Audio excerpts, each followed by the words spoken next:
Hey y'all, welcome back to the channel. Please go like, subscribe, share, help the channel grow. Today we're going to be talking about my thermal setup, what you can get into for a fairly affordable price range. So y'all stay tuned.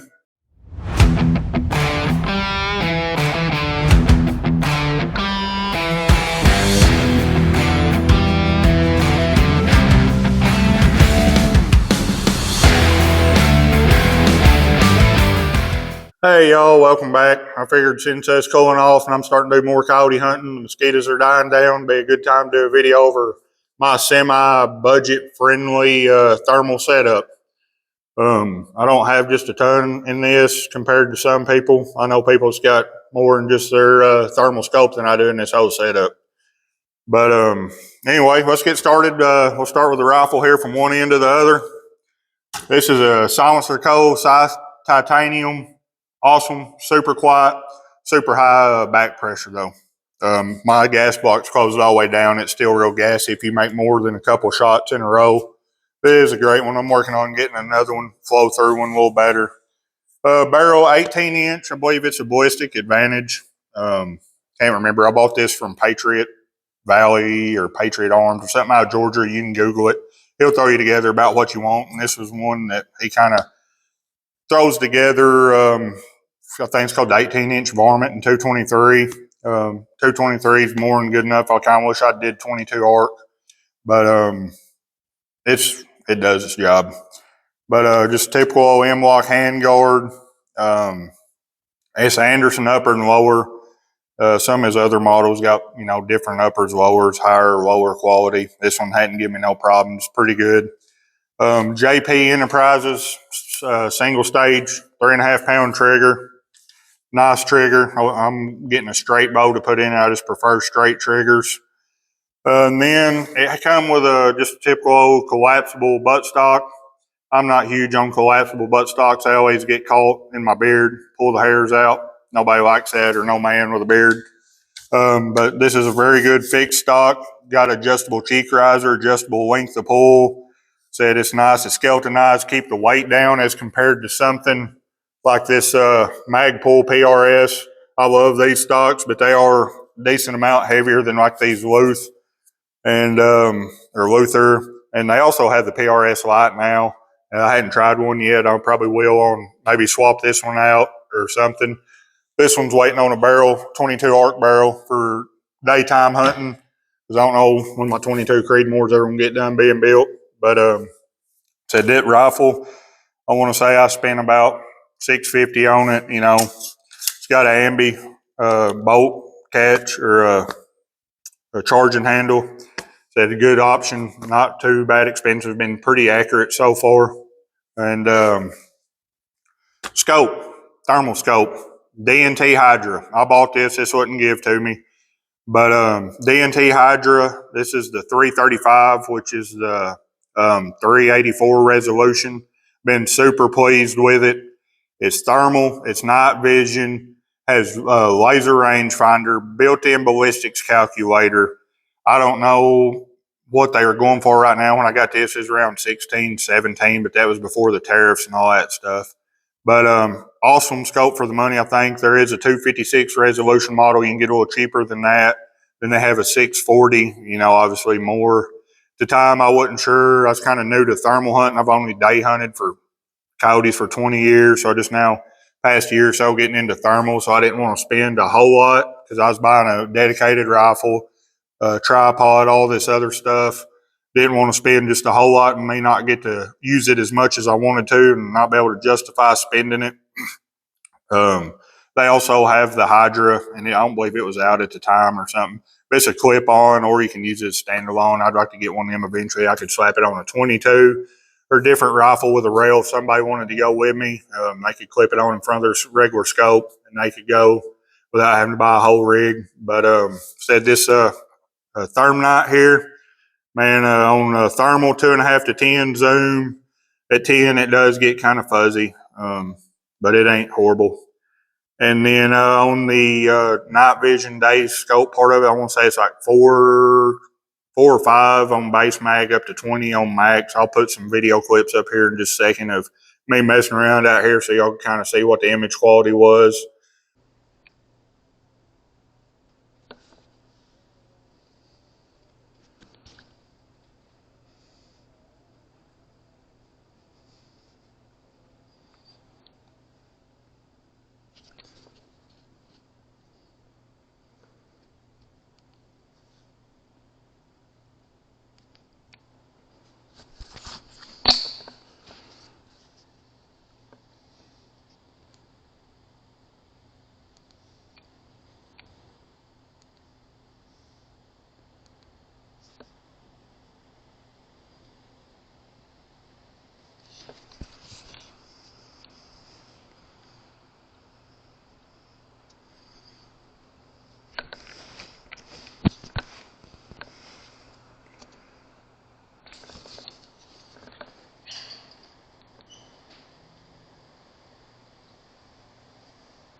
And then, like I said, the controls, pretty user friendly.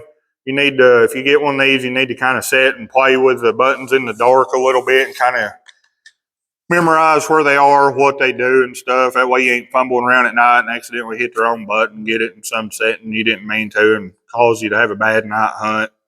Like I said, buttons are real easy to use right there. And on the side over here, on the side here, one of these is your range finder, be that one there. And then this one here swaps it back and forth between night vision and thermal. You just hit that and it swaps over real quick. I have used that feature a decent amount. Like I said, this only been 356, 384 resolution. Sorry, there's been times got a heat signature out there a little ways. Couldn't really identify what it was because in some grass or something. I could swap over to night vision, and it's got a decent IR on it, and I could see exactly what it was out there at pretty good distance. So it is helpful. Sure, if you had one of the higher end thermals, Pulsar or Knock Picks, or however you say it, or Ace, whatever, maybe you'd be able to tell what it was out there, higher resolution, whatever. This one, like I said, it's kind of a budget option. You kind of expect budget quality, image quality, but it is, for me, from the other ones I've used, very good image quality for what you're paying. Don't expect it to be like the videos you see of some of them higher end ones, people coyote hunting, where you can see the hairs on the coyote at 300 yards. That's not going to be it, but you are going to be able to see the coyote pretty good enough to make a shot on it at 300, 400 yards. Said I like to try to get them in within 150 or less. Don't always work out that way.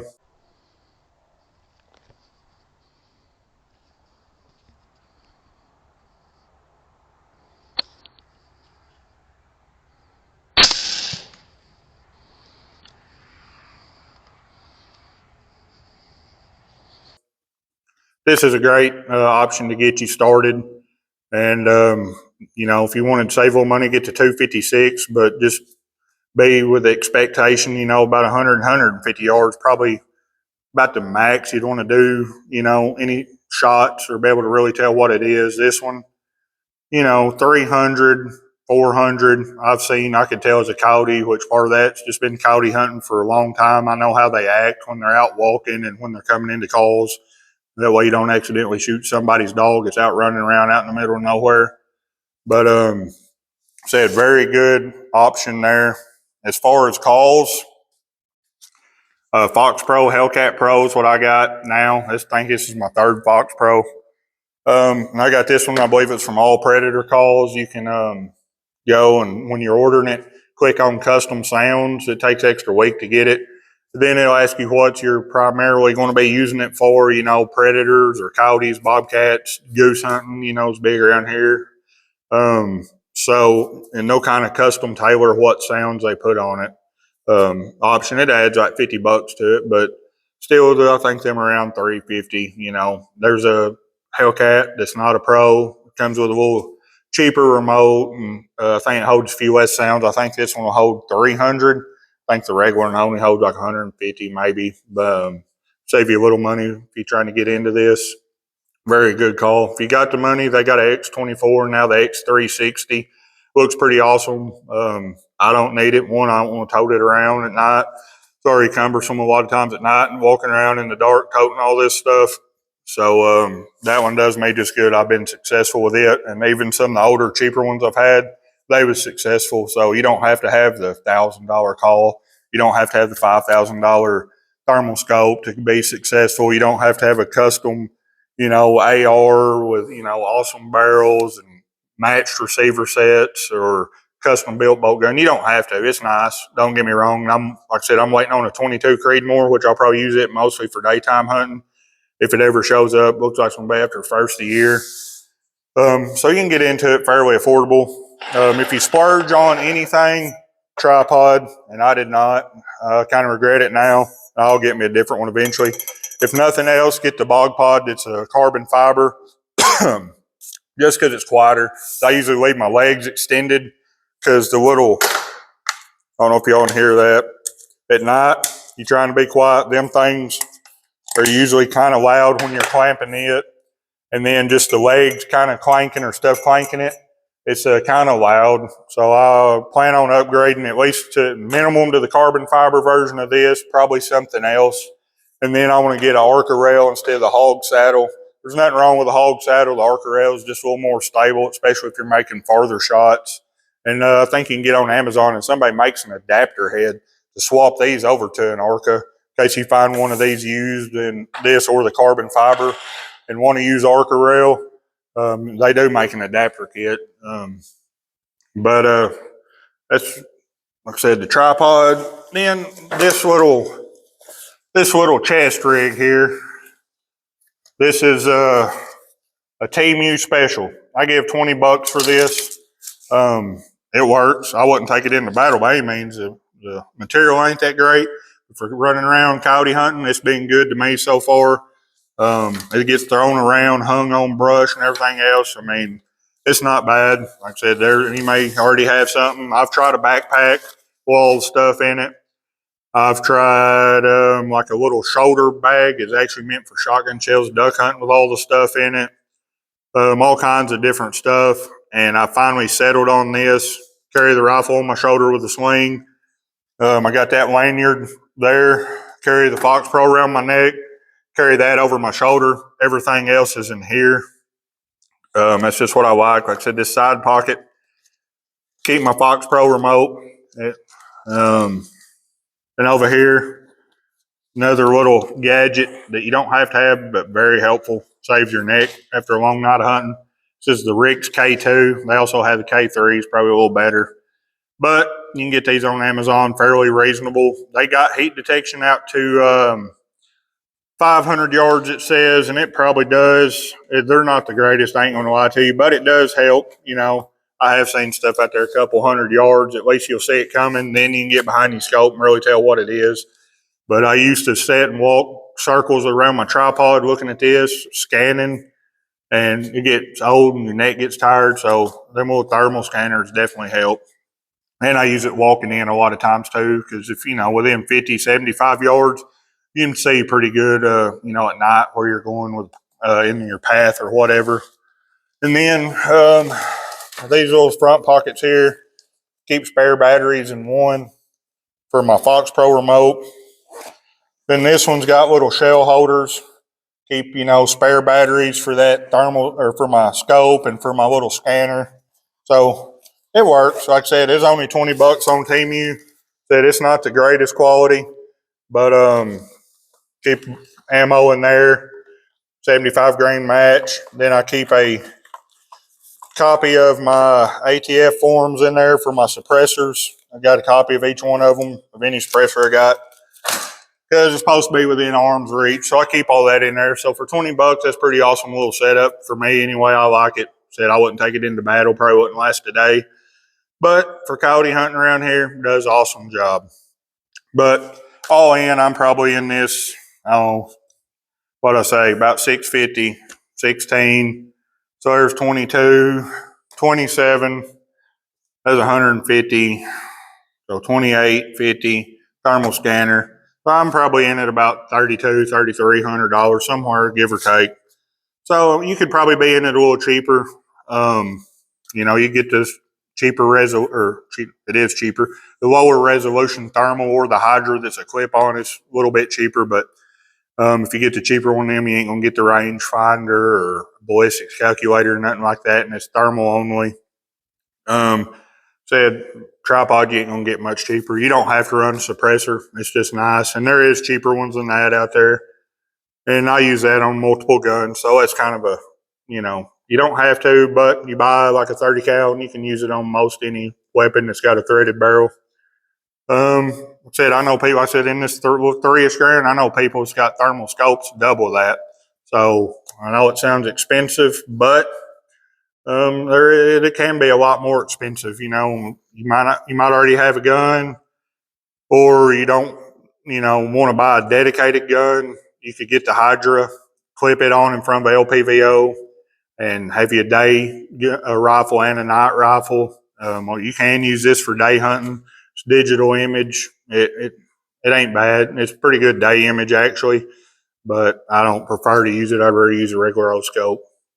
But anyway, y'all, I just kind of wanted to give a rundown on my thermal hunting setup. It's that time of year, so I figured it'd be a good time to kind of go over it, talk about this DNT ThermNight. I think it's a very good, affordable option.